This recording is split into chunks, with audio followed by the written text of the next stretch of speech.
Dear all of you, आज हम लोग क्लास 10 सोशल साइंस इकोनॉमी से चैप्टर नंबर 4 करने जा रहे हैं। और ये चैप्टर है ग्लोबलाइजेशंस एंड दी नेशनल इकोनॉमी। ये सारे एक एक करके पॉइंट्स दिए हुए हैं जो हम लोग इस चैप्टर्स में और या इस वीडियोस में एक एक करके डिटेल्स में करेंगे। ओके, अभी तक आपने अगर हमारे चैनल्स को सब्सक्राइब नहीं किया है तो जल्दी से कर ले, ताकि आने वाले दिन में हमारे सोशल साइंस से रिलेटेड सारे वीडियोस के नोटिफिकेशन सबसे पहले आपको मिलते रहें। और इस चैप्टर को अच्छे से समझने के लिए एंड तक हमारे इस वीडियोस में बने रहें। चलिए स्टार्ट करते हैं। हमारा पहला पॉइंट से इंट्रोडक्शंस, दूसरा हमारा पॉइंट से प्रोडक्शंस अक्रॉस द कंट्रीज, तीसरा हमारा पॉइंट से interlinking productions across the countries, चौथा हमारा पॉइंट से foreign trade and integration of markets, पांचवा हमारा पॉइंट से व्हाट इज ग्लोबलाइजेशन, छठा हमारा पॉइंट से factors that have enabled globalisation, सातवां हमारा पॉइंट से liberalisation of foreign trade and foreign investment policy, आठवां हमारा पॉइंट से वर्ल्ड ट्रेड ऑर्गेनाइजेशन, नौवा हमारा पॉइंट से impact of globalisation in India, और दसवां जो हमारा पॉइंट है the struggle for a fair globalisation. चलिए स्टार्ट करते हैं हमारा chapter from introductions. Okay, as consumers in today's world, some of us have a wide choice of goods and service before us. The latest model of digital cameras, mobile phones and the televisions made by the leading manufacturer of the world are within our reach. Every season, new models of automobiles can be seen on Indian roads. Gone are the days when the ambassadors and the Fiat were only cars on the Indian roads. Today, Indians are buying cars produced by the nearly all the top companies in the world. Okay, बोला जा रहा है कि अगर आज के दुनिया के हम कंज्यूमर्स को देखें तो बताया गया है कि उनके पास बहुत सारे गुड्स एंड सर्विस की चॉइसेस उनके पास आज आ गई हैं। जो बताया जा रहा है कि जो लेटेस्ट मॉडल का, चाहे डिजिटल कैमरा हो, मोबाइल फ़ोन्स हो, टेलीविज़न्स हो, जो वर्ल्ड के बहुत अच्छी कंपनी उसको बनाती है, जो आज उसके पास बिल्कुल जो है अवेलेबल है या उसके पास पहुंच जा रहा है। बोला हर सीजन्स में हम लोग नए मॉडल्स की ऑटोमोबाइल्स कार जो है वो इंडियन रोड पर देखते हैं या देख सकते हैं। इसके अलावा बताया गया कि अब वो दिन चले गए जब इंडियन रोड्स पर सिर्फ अम्बासेडर और फिएट कारें जो है वो नज़र आती थी। बताया जा रहा है कि आज जो इंडियंस लोग हैं वो वर्ल्ड के टॉप कंपनी से जो कारें हैं वो खरीद रहे हैं। ओके, तो ये सारा है इंडियाज़ के पॉइंट ऑफ व्यू से। अब आ जाते हैं दूसरा हमारा जो मेजर पॉइंट्स है, the productions across the countries. Okay, productions across the countries. Now point 1, until the middle of the 20th century, productions was largely organized within the countries.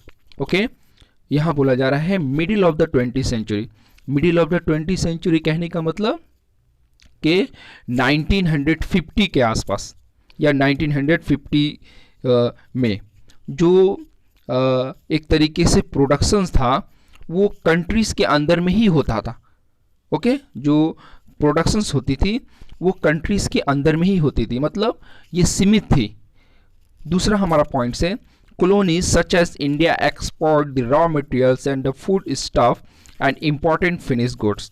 बोला गया है कि इंडिया जो कॉलोनीज थी वो क्या करता था, रॉ मटेरियल्स को या फूड वाले कुछ सामान को एक्सपोर्ट या इंपोर्ट फिनिश गुड्स में करता था। ओके, इंपोर्ट करता था फिनिश गुड में, यानी कि रॉ मटेरियल्स वो भेजता था और फिर वहाँ से सामान बनकर जो है वो इंडियाज़ में आता था। Okay, Point 3, the trade was main channel connecting the distant country.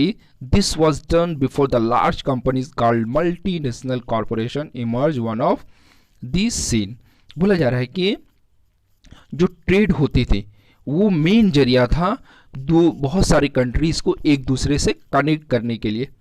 Okay, बताया जा रहा है कि जो ये कनेक्शन था वो कहीं ना कहीं कंपनीज के थ्रू होती थी, यानी बहुत सारी कंपनीज बहुत सारे कंट्रीज में सेटल्ड थे और ये सारी कंपनी एक दूसरे से कनेक्ट होती थी, जिसे हम लोग मल्टीनेशनल कंपनी के नाम से जानते हैं या मल्टीनेशनल कॉरपोरेशन के नाम से जानते हैं। An MNC is a company that owns or control the production in more than one nation। बोला गया कि जो एक MNC कंपनी होती है, मल्टीनेशनल कॉरपोरेशन, वो अपने प्रोडक्शंस को एक या एक से ज़्यादा कंट्रीज़ में कंट्रोल करता है, यानी कि एक MNC का जो प्रोडक्शंस होता है वो एक से ज़्यादा कंट्रीज़ में होता है। Okay, point 5,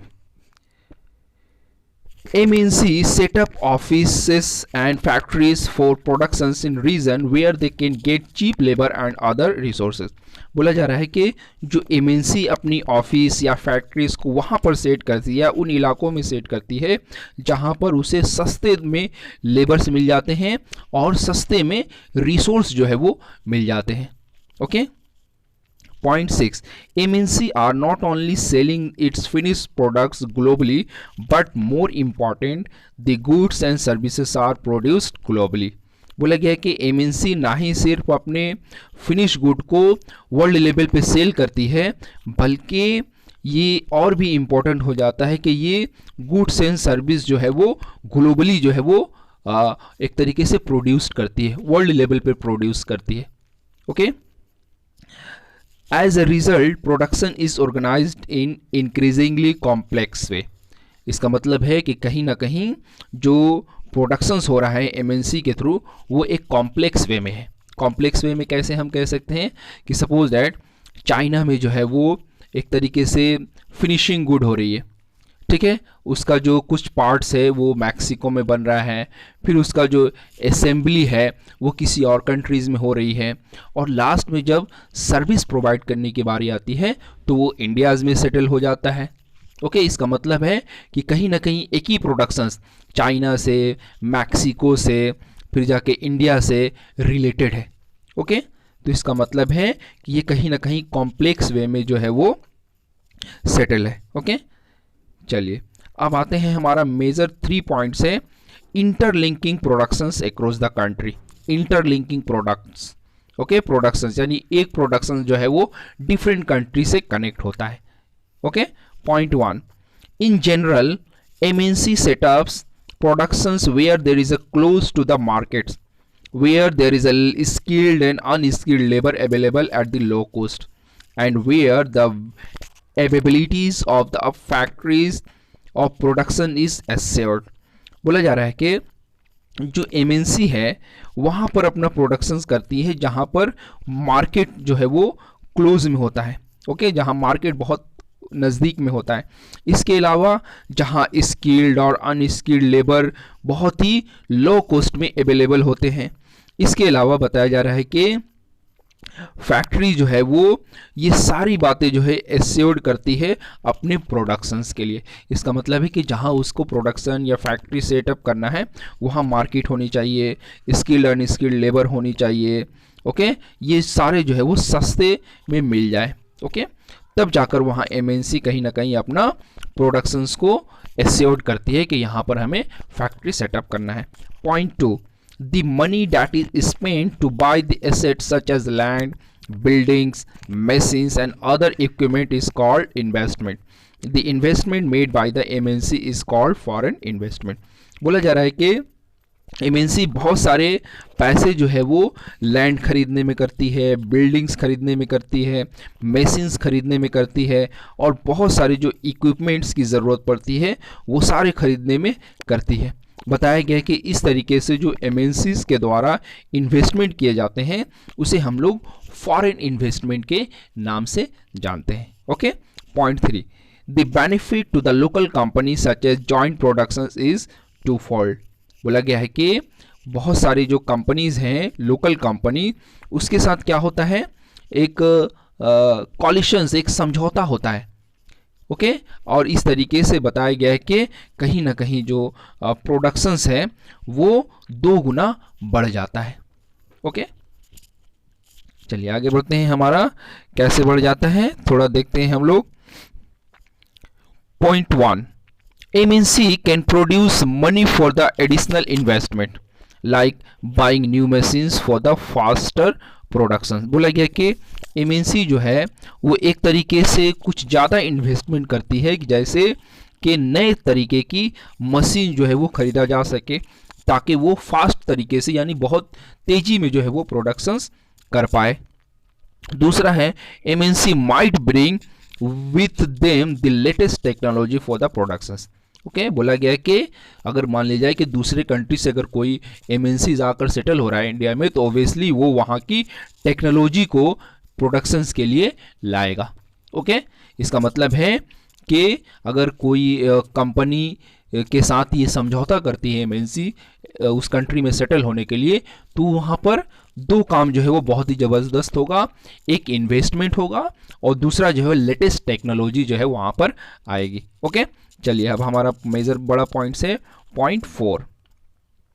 okay, but the most common route for MNC investment is to buy up the local companies and then to expand productions. बोला गया है कि MNC का इन्वेस्ट करने का सबसे कॉमन प्रोसेस है कि इन्वेस्टमेंट क्या करती है, MNC क्या करती है, उस कंट्री में जो छोटे छोटे कंपनी होती हैं उसको टेक ओवर कर लेती है यानी उसको खरीद लेती है।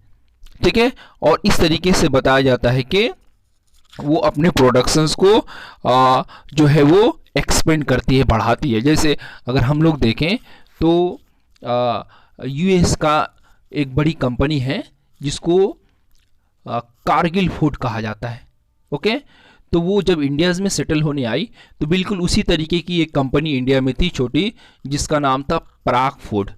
तो उसने क्या किया, पराग फूड को बाय कर लिया, खरीद लिया।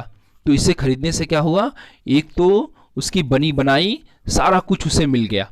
ओके, कंपनी मिल गई, लेबर्स मिल गए, मार्केट्स मिल गई, एडवर्टीजमेंट सारा मिल गया। ओके, और इस तरीके से बताया गया कि वो अपने बड़ी जो MNC थी वो उस एरियाज़ में अपने प्रोडक्शंस को कहीं ना कहीं इंक्रीज कर ली या अपने प्रोडक्शंस को जो है वो बढ़ा ली। Okay, now point 6, this is point 5, many of the top companies have wealth exceeding the entire budget of the developing countries और द डेवलपिंग गवर्नमेंट। बोला गया है कि बहुत सारी जो MNCs होती है अगर उसका टर्नओवर देखा जाए तो बहुत सारी कंट्रीज़ के GDP से भी ज़्यादा होते हैं। ओके, GDP से भी ज़्यादा होते हैं। जैसे अगर हम लोग देखें हमारे जो पड़ोसी कंट्रीज़ है, बांग्लादेश है, पाकिस्तान है, इसके अलावा श्रीलंका है, बताया गया है कि अगर बहुत सारी MNCs को हम लोग देखें तो इन लोगों के GDP से भी ज़्यादा उसका टर्नओवर है। Okay, now we see that there are a varieties of or the variety of way in which the MNC are spreading their productions and interacting with the local producers in the various country across the globe। बोला गया कि अगर हम लोग देखें तो जो MNC है वो कहीं ना कहीं अपना जो प्रोडक्शंस को फैलाती है या लोकल कम प्रोड्यूसर से इंटरएक्ट होती है, और इस तरीके से बताया गया है कि वो बहुत सारे कंट्रीज़ में एक तरीके से ग्लोबल लेवल पे कहीं ना कहीं वो छोटी कंपनी जो या लोकल प्रोड्यूसर है उससे इंटरैक्ट होती है। ओके, अब आ जाते हैं पॉइंट 7 में। MNC are exerting strong influence on productions at this distance location. Okay, बोला गया है कि MNC कहीं ना कहीं एक तरीके से अपना कहीं जो एक बोल दिया जाए कि इन्फ्लुएंस होती है जहाँ पर उसको प्रोडक्शंस करना है। ओके, इसका मतलब है कि इस तरीके से जो सुइटेबल कंडीशंस है वो वर्ल्ड लेवल पे सर्च करती है MNC। ओके, और वहाँ जाकर अपना प्रोडक्शंस को जो है वो सेटअप करती है। Point 8, as a result production in this widely spreads local is getting interlinked. Okay, so बोला जा रहा है कि अगर उसके नतीजे में हम लोग देखें तो बताया गया है कि कहीं ना कहीं जो लोकेशंस होता है वो एक दूसरे से इंटरलिंकिंग होता है। ओके, एक दूसरे से इंटरलिंकिंग होता है। ओके, अब आ जाते हैं हमारा जो मेजर पॉइंट है, point 4, foreign trade and integrations of market. Foreign trade and integrations of market. Point 1, foreign trade creates an opportunity for the producer to reach beyond the domestic market, either market of their own country। बोला गया कि जो foreign trade है वो कहीं ना कहीं एक तरीके से प्रोड्यूसर्स के लिए डोमेस्टिक मार्केट्स के अलावा भी अपॉर्चुनिटी देती है। ओके, इसमें बताया गया है कि अपने कंट्रीज़ में ना होकर बल्कि दूसरे कंट्रीज़ में प्रोडक्शंस करने का मौका देती है। ओके, कैसे?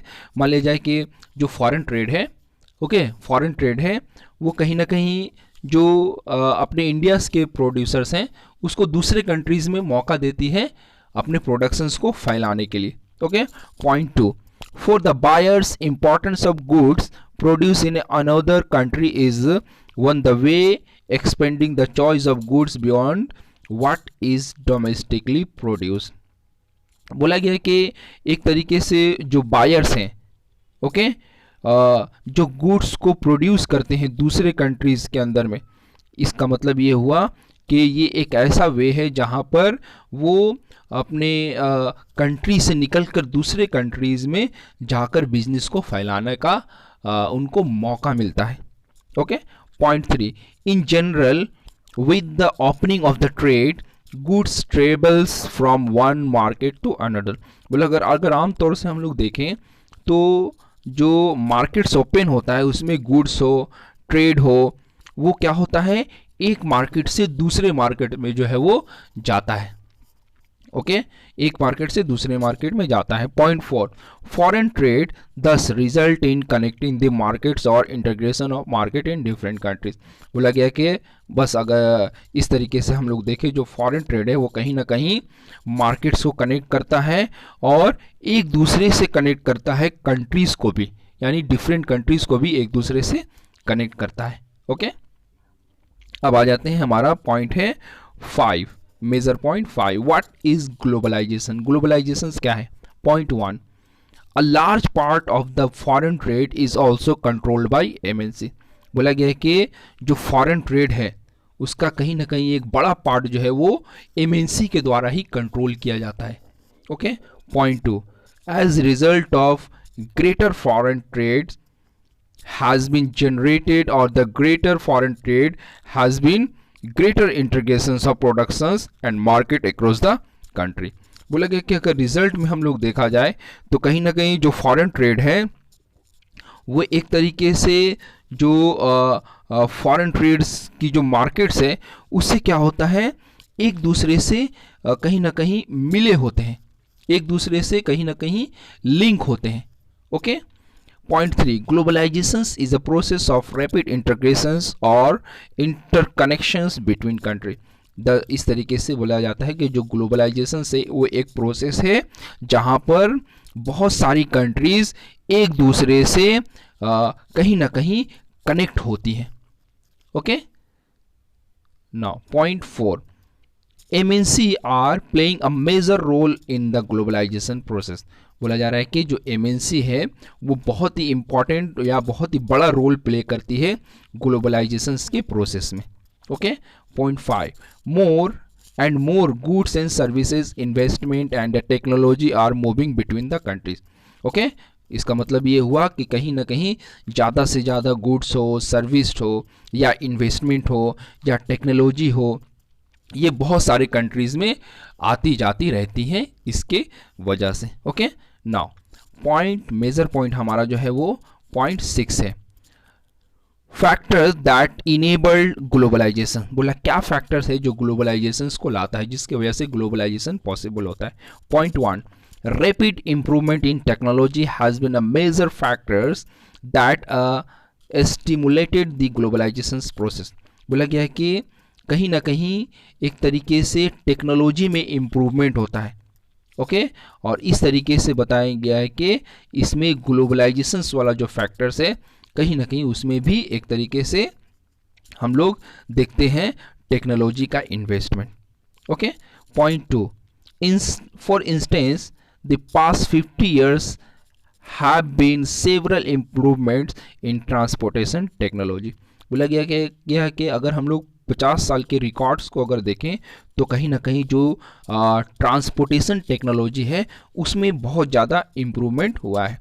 Point 3, even more remarkable has been the development of information and communication technology. बोला गया कि और भी अगर हम लोग ध्यान दें तो कहीं ना कहीं जो इंफॉर्मेशन एंड कम्युनिकेशन टेक्नोलॉजी है उसमें भी बहुत ज़्यादा डेवलपमेंट हुआ है। Okay. Point 4, technologies in the area of communication, computer and the internet have been changing rapidly. Okay. बोला गया कि ग्लोबलाइजेशन के प्रोसेस में कहीं ना कहीं जो टेक्नोलॉजीज़ है या टेक्नोलॉजीज़ हम कह सकते हैं टेलीकम्युनिकेशन में हो, कंप्यूटर हो, इंटरनेट हो, ये सारे जो है वो कहीं ना कहीं चेंजिंग ला रहा है। ओके, ग्लोबलाइजेशन के लिए। Now point 7, liberalization of foreign trade and foreign investment. Liberalization का मतलब होता है कि अगर मान लिया जाए कि कोई भी कंट्री अगर दूसरे कंट्रीज़ में अपना बिजनेस सेटअप करने जा रहा है या अपना ट्रेड जो है वो सेटल करने जा रहा है या फैक्ट्री सेटल करने जा रहा है, तो गवर्नमेंट ने क्या उसके लिए फैसिलिटीज़ दिया है। जैसे सपोज दैट कि अगर गवर्नमेंट को दूसरे कंट्री के एमएनसीज को इनवाइट करना है तो गवर्नमेंट किसी भी तरीके से टैक्स नहीं लेगी। ओके, तो अगर टैक्स ले लेती है तो इसको हम लोग कहेंगे ट्रेड एंड बैरियर। अगर टैक्स नहीं लेती है तो इसका मतलब है कि ट्रेड एंड बैरियर नहीं है। तो बैरियर यहाँ वर्ड है रुकावट। रुकावट क्या चीज़ है? तो टैक्स लेकर हम ट्रेड एंड बैरियर एक लगा दे रहे हैं। ओके, तो this is what the liberalization. तो अगर जो भी कंट्रीज़ को अगर इनवाइट करना है तो उसमें लिबरलाइजेशन जो है हमको उसको देना होगा। Liberalization of foreign trade and foreign investment policy. Point 1, tax on import is an example of trade barrier. It is called a barrier because some restrictions has been set up. बोला गया है कि टैक्स का मतलब ये होता है कि इंपोर्ट्स के ऊपर जो है कहीं ना कहीं एक रुकावट लगा देना, ट्रेड के लिए रुकावट लगा देना। ओके, इंपोर्ट्स के मान लिया जाए कि अगर ये सामान इंपोर्ट्स करेगा तो हम इसके ऊपर इतना टैक्स लेंगे।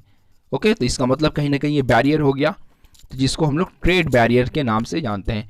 It is called barrier. इसको इसलिए बैरियर कहा जाता है कि ये कुछ ना कुछ एक तरीके से रुकावट जो है वो सेटअप करता है। ये रुकावट में बिजनेस या फिर एक तरीके से हम कह सकते हैं कि ट्रेड में है, रुकावट है। Point 2, the government can use trade barrier to increase और decrease the foreign trade and to decide what kind of goods and how much of the each should come into the country। बोला गया है कि government जो है वो trade barrier को इसलिए यूज़ करती है ताकि फॉरेन ट्रेड जो है उसको इंक्रीज और डिक्रीज किया जा सके, यानी कि फॉरेन ट्रेड को रोका जा सके या फॉरेन ट्रेड को ज़्यादा बढ़ावा दिया जा सके। ओके, तो इस तरीके से गवर्नमेंट डिसाइड करती है कि कौन सा गुड जो है वो कंट्रीज़ में आएगी और कौन सा गुड कंट्रीज़ में नहीं आएगी। इसका मतलब है अगर जिस गुड्स को अगर या सर्विस को कंट्रीज़ में लाना है तो उसके ऊपर गवर्नमेंट कोई टैक्स नहीं लेगी, उसको लिबरलाइज कर देगी, उसको हर तरीके से फ्रीडम देगी। ओके, और अगर मान लिया जाए कि उस प्रोडक्ट्स को या उस गुड्स को या उस सर्विस को कंट्रीज़ में नहीं आने देना है तो गवर्नमेंट क्या करेगी, उसके ऊपर एक रिस्ट्रिक्शन लगा देगी जिसको हम लोग ट्रेड एंड बैरियर कहते हैं।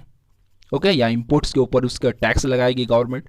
Okay, now point 3, the Indian government after the independence had put barrier to the foreign trade और द फॉरेन ट्रेड। बोला गया कि हमारे इंडिपेंडेंस के बाद इंडियन गवर्नमेंट्स ने जो फॉरेन इन्वेस्टमेंट था उसके ऊपर एक बैरियर लगा दिया था। ओके, बैरियर लगा दिया। बैरियर लगाने का मतलब कहीं ना कहीं उसके इंपोर्ट्स के ऊपर गवर्नमेंट ने टैक्स लगा दिया था। तो इसमें हम कह सकते हैं कि इस तरीके से टैक्स लगाने का मतलब ये हुआ फ्रीडम्स के बाद कि इंडियन प्रोडक्ट्स को या इंडियन मार्केट को फॉरेन मार्केट से प्रोटेक्ट करना। ओके, देखिए यहाँ हम लोग एक चीज़ जान लें कि ग्लोबलाइजेशंस का जो प्रोसेस है किसी भी कंट्रीज़ में उस वक्त इंट्रोड्यूस किया जाता है जब वो डोमेस्टिक प्रोडक्ट फॉरेन प्रोडक्ट्स को कंपटीशन देने के एबल हो जाए। ओके, काबिल हो जाए। अगर मान लिया जाए कि हम इंडियाज में ऐसा प्रोडक्ट बनाते हैं जो फॉरेन मार्केट्स को कंपटीशन नहीं दे सकता, और उस वक्त ग्लोबलाइजेशन का कंसेप्ट अब आ गया हो, तो क्या होगा, अपने इंडियन प्रोडक्ट्स को कोई पूछेगा भी नहीं और फॉरेन ट्रेड जो है वो हावी हो जाएगा ओके इंडियाज़ में, और इस तरीके से इंडियन मार्केट्स को कहीं ना कहीं लॉस हो जाएगा। तो इसका मतलब है इंडियन मार्केट्स को फ्रीडम के बाद प्रोटेक्ट करने के लिए बहुत सारे जो कंपनीज थी जिसके इंपोर्ट्स जो है इंपोर्ट के लिए टैक्स लगा दिया गया था। तो यही इसका मतलब है। Okay, point 4, this was considered necessary to protect the producer within the country from the foreign competition। Okay, यही पॉइंट्स हैं कि इसका मतलब ये हुआ कि जो कंट्रीज के प्रोडक्शर्स ने या प्रोड्यूसर्स है उसको प्रोटेक्ट किया गया फॉरेनर कंपटीशन से, यानी कि जो फॉरेन कंट्रीज के कंपनीज थे उसके कंपटीशंस में। Okay, point 5, barrier to foreign trade and foreign investment were remove to a large extent. Okay, बोला गया है कि जो फॉरेन ट्रेड है या फॉरेन इन्वेस्टमेंट है उसको कहीं ना कहीं एक तरीके से रोक दिया जाता था। ओके, बैरियर लगाकर कि इंडियन मार्केट्स को या डोमेस्टिक मार्केट्स को प्रोटेक्ट किया जा सके। Point 6, this means that the goods can be imported and exported easily and also the foreign company could set up factories and offices here. Okay, इसका मतलब ये हुआ कि अगर मान लिया जाए कि हम एक्सपोर्ट इंपोर्ट जो है वो हटा दिए हैं, बैरियर हम लोग हटा दिए, तो बैरियर हटाने का मतलब ये हुआ कि जो गुड्स है और जो सर्विसेज है वो एक्सपोर्ट इंपोर्ट आसानी से हो जाएगा, और इस तरीके से जो फॉरेन कंपनी जो है वो अपनी जो फैक्ट्रीज हो या ऑफिसेज हो वो यहाँ पर सेटअप करने लगेंगे। ओके, पॉइंट 7, रिमूविंग बैरियर और restriction set by the government is what is known as liberalization. बोला गया है कि बैरियर को हटाना या रिस्ट्रिक्शन लगाना ये गवर्नमेंट के द्वारा किया जाता है, जिसे हम लोग लिबरलाइजेशंस के नाम से या लिबरलाइजेशंस कहते हैं। Okay, point 8, the government imposes much less restriction than the before and thereafter therefore said to be the more liberal। बोला गया है कि गवर्नमेंट क्या करती है, जो पहले से कम जो है वो रिस्ट्रिक्शन लगा देती है। ओके, जो पहले से जो ज़्यादा रिस्ट्रिक्शन था उसको रिस्ट्रिक्शंस को कम कर देती है, इसी को जो है ज़्यादा लिबरल के ये हम लोग कह सकते हैं या कहते हैं। ओके, अब आ जाते हैं point 8, what is World Trade Organization? World Trade Organizations, okay, just you can listen here. We have point 1, we have seen that the liberalizations of foreign trade and the investment in India was supported by some very powerful international organization। okay, बोला जा रहा है कि जो liberalisation से foreign trade करने का या इन्वेस्टमेंट करने का इंडिया के अंदर में, उसको बहुत सारे जो पावरफुल ऑर्गेनाइजेशन है अपने कंट्रीज़ में उसको कहीं ना कहीं सपोर्ट करता था। ओके, कि यहाँ पर जो है एक तरीके से लिबरलाइजेशंस होना चाहिए। Point 2, these organizations say that the all barrier of the foreign trade and investment are that are harmful, there should be no barrier। बोला गया है कि जो वर्ल्ड ट्रेड ऑर्गेनाइजेशंस है वो कहीं ना कहीं ये कहता है कि जितने भी तरह के बैरियर्स हैं फॉरेन ट्रेड और इन्वेस्टमेंट में वो कहीं ना कहीं एक तरीके से हार्मफुल है, नुकसानदेह है। ओके, और या किसी भी तरीके से फॉरेन ट्रेड एंड इन्वेस्टमेंट में बैरियर नहीं होना चाहिए। Okay, point 3, world trade organization is one of such organization whose aim is to liberalize international trade. बोला गया है कि वर्ल्ड ट्रेड ऑर्गेनाइजेशन उनमें से एक ऐसा ऑर्गेनाइजेशन है जिसका मकसद है कि इंटरनेशनल ट्रेड को जितना ज़्यादा से ज़्यादा जो है वो लिबरलाइज कर पाए। Okay, point 4, the world trade organization is suppose to allow a free trade for all. In practice, it is seen that the developed countries have unfairly retained trade barrier। Okay, बोला जा रहा है कि अगर हम लोग वर्ल्ड ट्रेड ऑर्गेनाइजेशंस को support करते हैं तो बता रहा है कि जितने भी तरह के ट्रेड हैं उसमें हर तरीके से फ्री होना चाहिए सबके लिए। ओके, इसमें ये भी बता रहा है कि जो डेवलप्ड कंट्री है वो कुछ अनफेयर तरीके से ट्रेड बैरियर का यूज़ करती हैं। ओके, ट्रेड एंड बैरियर का यूज़ करते हैं। ओके, जैसे मान लिया जाए कि हमारा डेवलप प्रोडक्ट है, ठीक है, तो हम इंपोर्ट में वहाँ टैक्स लगा दिए कि दूसरी कंट्रीज़ के लोग नहीं आएंगे, दूसरी कंट्रीज़ के एमएनसी नहीं आएंगे, तो आसानी से जो है वो इंडियन कोई भी डोमेस्टिक मार्केट्स हो वो एक तरीके से अच्छा ट्रेड एंड कॉमर्स जो है वो कर सकता है। Okay, point 5, on the other hand, World Trade Organization rules have forced the developing country to remove the trade and barrier। एक तरीके से अगर हम लोग देखें तो वर्ल्ड ट्रेड ऑर्गेनाइजेशन जो है वो कहीं ना कहीं जो डेवलपिंग कंट्री है उसको ट्रेड बैरियर हटाने के लिए फोर्स करती है। ओके, अगर हम लोग देखें तो लगभग वर्ल्ड ट्रेड ऑर्गेनाइजेशंस के 164 कंट्रीज़ है। ओके, वर्ल्ड ट्रेड ऑर्गेनाइजेशंस में 164 कंट्रीज उसके मेंबर्स हैं। इसका मतलब अगर हम कोई भी कंट्री अगर वर्ल्ड ट्रेड ऑर्गेनाइजेशंस का मेंबर्स है तो वो सारे कंट्रीज में अपना बिजनेस या ट्रेड एंड इन्वेस्टमेंट कर सकता है। Okay, now impact of globalisation in India. Globalization का इम्पैक्ट क्या हुआ है इंडिया के अंदर में। ओके, तो पहले हम लोग ये जान लें कि अपनी कंट्री में जो ग्लोबलाइजेशन है वो 1991 के टाइम में इंट्रोड्यूस किया गया था। ओके, उस वक्त अपने इंडियाज़ में कांग्रेस की गवर्नमेंट थी और फाइनेंस मिनिस्टर थे हमारे जो प्रीवियस पीएम गुजरे हैं जिसे हम लोग मनमोहन सिंह के नाम से जानते हैं। ओके, चलिए स्टार्ट करते हैं। Impact of globalization. Point 1, in the last 20 years globalization of Indian economy has come a long way। बोला गया है कि अगर लास्ट 20 ईयर्स के बारे में हम लोग पढ़ें तो जो ग्लोबलाइजेशन है वो एक तरीके से लंबे हम लोग देखें वे में जो है वो गया है इंडियन इकोनॉमी के।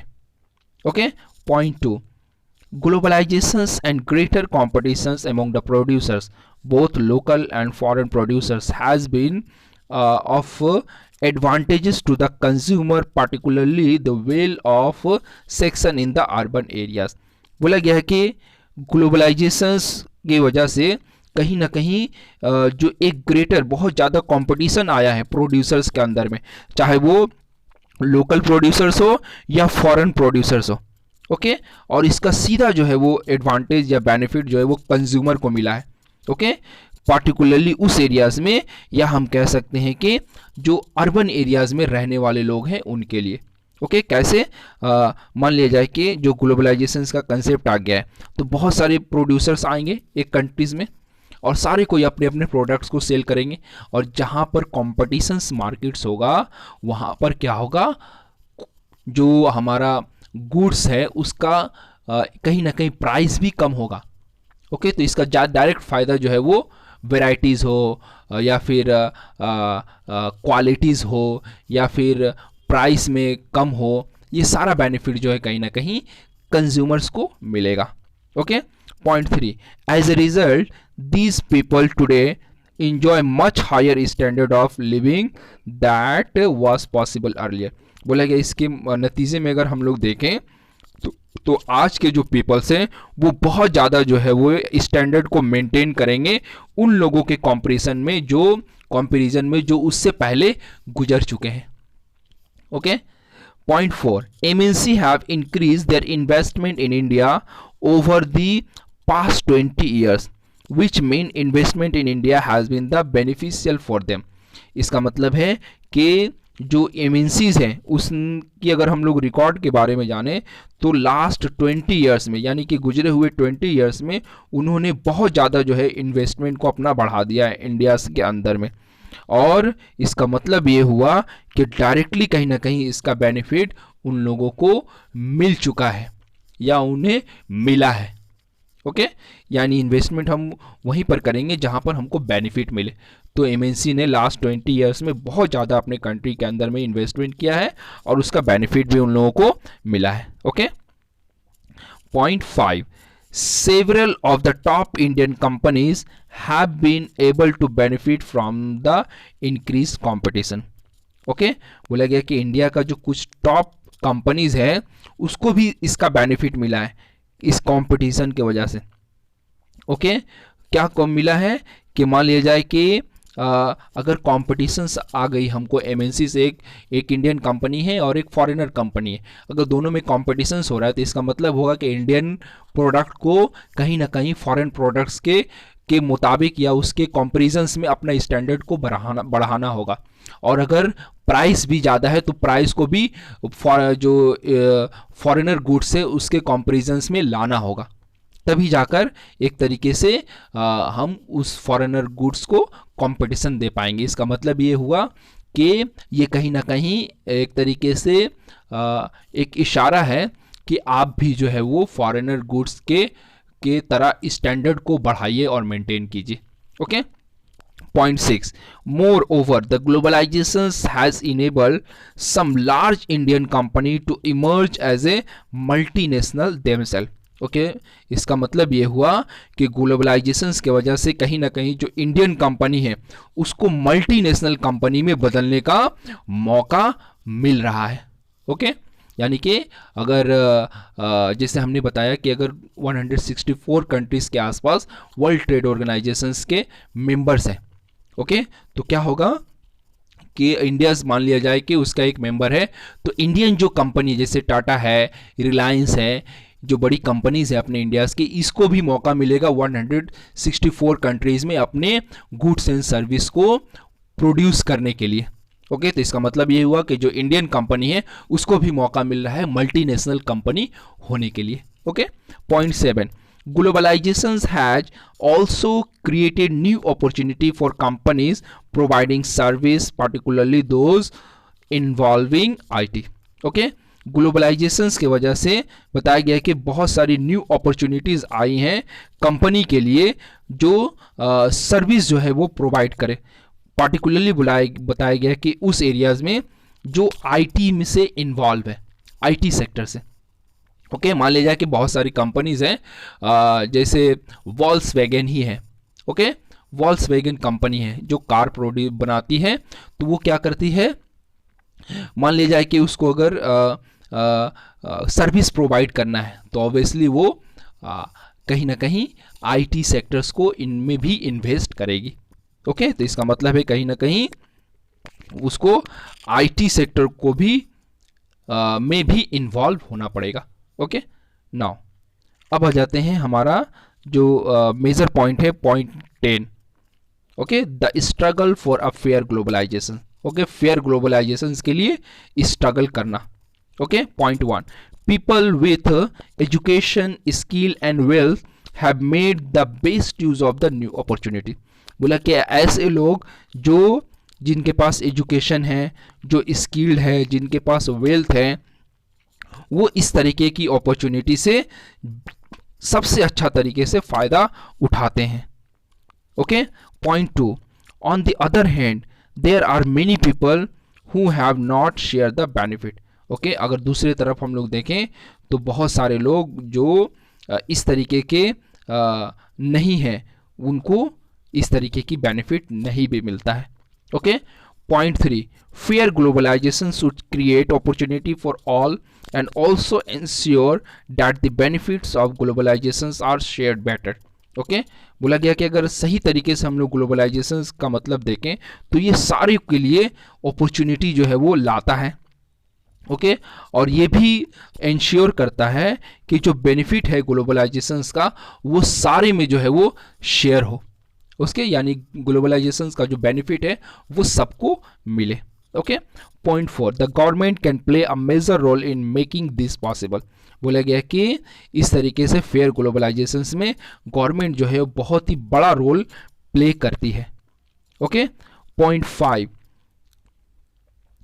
It policies must protect the interest not only of rich and the powerful but all the people in the country.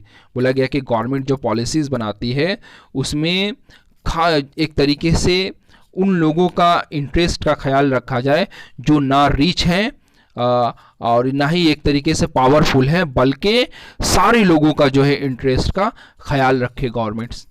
Okay, तो इस तरीके से फेयर ग्लोबलाइजेशन का कंसेप्ट जो है वो कहीं ना कहीं आ सकता है।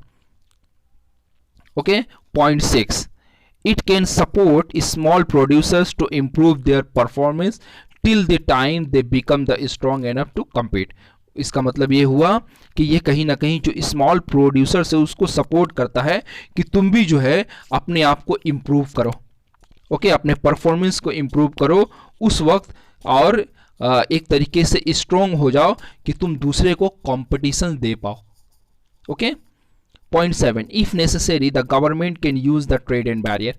बोला गया कि अगर जरूरत पड़े तो गवर्नमेंट क्या करे, ट्रेड एंड बैरियर का यूज करे।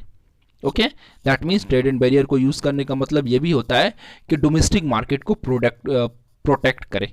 Okay, point 8, in the past few years massive campaigning and the representative by the people's organizations have influenced important decisions related to the trade and investment at the World Trade Organization। बोला गया कि अगर कुछ सालों में हम लोग देखें तो बहुत तरीके से कंपेनिंग हुई है।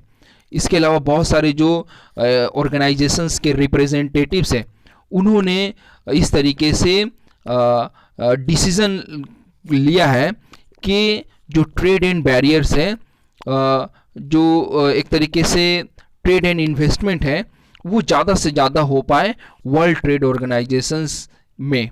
ओके, यानी इसका मतलब ये है कि जो वर्ल्ड ट्रेड ऑर्गेनाइजेशंस के मेंबर्स हैं वो सारे लोग एक तरीके से इन्वेस्ट करें। ओके, इन्वेस्ट करें। Point 9, this has demonstrated the people also can play an important role in the struggle for a fair globalization। इसका मतलब ये हुआ कि पीपल जो है वो एक इम्पॉर्टेंट रोल प्ले करता है कहीं ना कहीं जो फेयर ग्लोबलाइजेशन से उससे बाहर निकलने में। ओके, और इस तरीके से बताया गया है कि जो ह्यूमन बींग्स या फिर मैन जो है वो इम्पॉर्टेंट रोल प्ले करते हैं। ओके, ग्लोबलाइजेशंस को एक तरीके से लाने में। ओके,